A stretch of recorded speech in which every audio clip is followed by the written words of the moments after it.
Eto na nga mga chong, marami tayong basketball updates. Coach Tim Cone, aminado na hirap sa bagong sistema ng Meralco with Coach Nenad Vucinic. Scottie Thompson, missing in action para sa Barangay Ginebra. Ngayong semifinals nga mga chong ay hindi nga ramdam ng Barangay Ginebra itong si Scottie Thompson, lalong-lalo na sa nakalipas na Game 2 kung saan nakapagtala lang ito ng 6 points, 1 rebounds at 2 assists. At very obvious nga mga chong na nag-i-struggle talaga itong si Scottie Thompson ngayong semifinals kontra Meralco Bolts. Dahil alam naman natin kung paano ang laro nitong si Scottie. Hustle at napakagaganda nga ng mga set-up plays nito sa kanyang mga teammates. At ang pinaka-importante sa lahat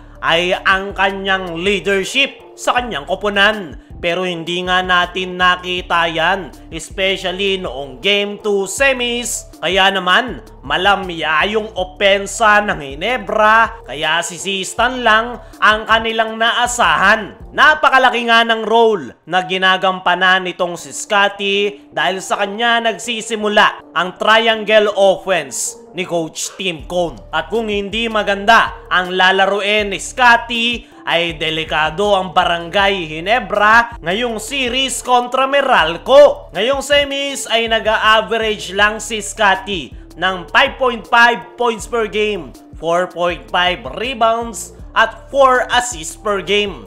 Napakababa nga niyan sa usual contribution ni Scottie sa kanilang mga nakalipas nilang laro. At mukhang nagagawa ng maayos ng Meralco ang kanilang defensive game plan, lalong-lalo na pagdating dito kay Scottie Thompson. Kung noon kay L.A. Tenorio nakadepende ang triangle offense, ngayon ay kay Scottie Thompson na. At kapag na-shutdown ng depensa ng Meralco itong si Scottie Thompson, ay alanganin talaga ang Barangay Ginebra. At yan nga yung nangyari sa nakalipas na Game 2 semis. Para sa akin mga chong, ay si Scottie Thompson ang pinaka-importanteng player ni Coach Tim Cone sa kanyang koponan. Dahil gaya ng sabi natin kanina, kay Scottie nagsisimula ang flow ng triangle offense. Kapag nagawa ng Meralco na malimit si Scottie, ay sira na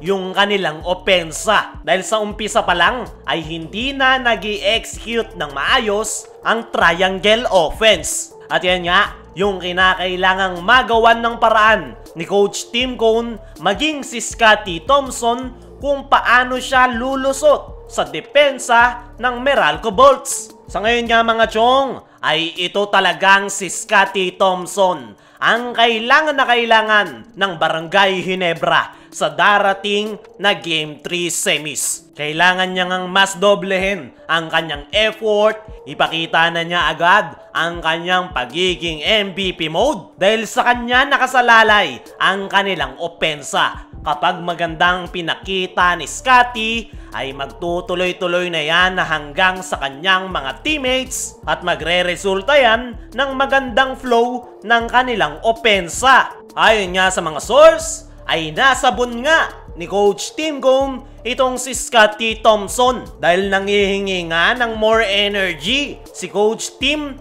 kay Scottie na isa pa sa kulang sa kanilang koponan. Bukod nga sa pagpapacilitate ng kanilang opensa, ay si Scottie rin ang source of energy ng Barangay Ginebra. Dahil sa mga hustle play ni Scottie ay mas nabubuhayan yung kanyang mga teammates, lalong-lalo na yung mga Barangay Ginebra fans. Pag mataas ang energy ni Scottie, ay nahawa niya ang kanyang mga teammates, nabubuhayan rin yung crowd sa loob ng game venue. Alam naman natin, kapag nag-ingay na ang Barangay Ginebra fans, ay dagdag motivation sa Barangay Ginebra at dagdag kaba naman para sa Meralco. At yan nga, yung gustong mangyari ni Coach Tim, kaya nangihingi pa ito ng more energy kay Scottie Thompson. Bukod kay Scottie, ay ang isa pa sa pinoproblema ngayon ni Coach Tim Cone ngayong semifinals ay ang bagong sistema ng Meralco Bolts sa pangunguna ni Coach Nenad Vucinic. Ilang beses na ngang nakakatapat ng Barangay Ginebra